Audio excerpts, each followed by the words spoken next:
Welcome to Dreamtime Narratives, where nightmares come to life. Tonight, we bring you a tale that will haunt your thoughts long after the screen fades to black. Turn off the lights, and listen closely. Because some stories, they never end. Are you ready to face the fear? Let's start the video. The town of Blackridge had a secret. No one spoke of it, but everyone knew: never walk alone at night. Mira learned this the hard way.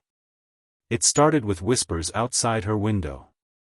A soft, breathy rasp, like dry leaves scraping against the glass. At first, she thought it was the wind, but then she heard it, her name. Mira. She bolted upright in bed, her heart hammering.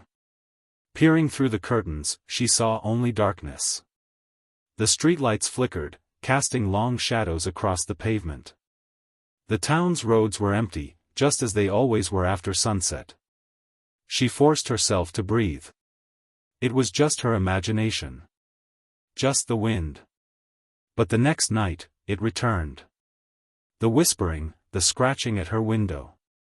Only this time, she saw something. A shape stood across the street, just beyond the reach of the flickering light.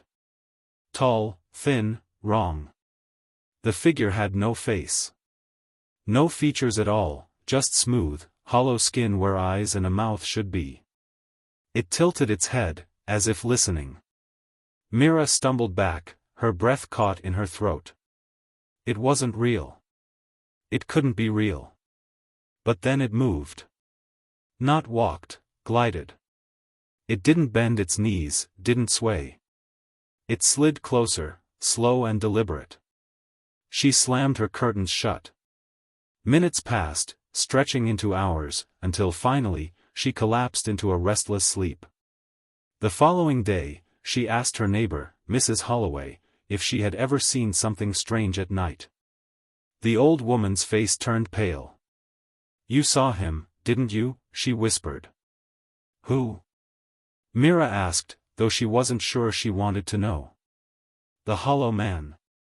Mrs. Holloway explained in hushed tones. The hollow man had been part of Blackridge for as long as anyone could remember. No one knew what he was or where he came from. But those who saw him too many times, vanished. Don't look at him again, Mira. Don't acknowledge him. And for God's sake, never open your door at night. Mira wanted to believe it was just an old woman's superstition, but that night, when the whispers returned, she felt an overwhelming sense of dread. "Mira, let me in." She gripped her blanket, refusing to move. Tap. Tap. Tap. Something was at her window. Slowly, against every ounce of instinct, she turned her head. The curtains billowed slightly, and behind them, a shadow moved. A long-fingered hand pressed against the glass. Then, impossibly, the whisper came from inside her room. "You looked at me again."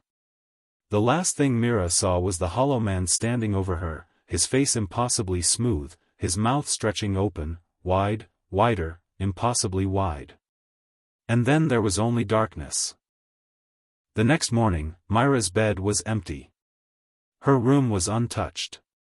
It was as if she had never been there at all.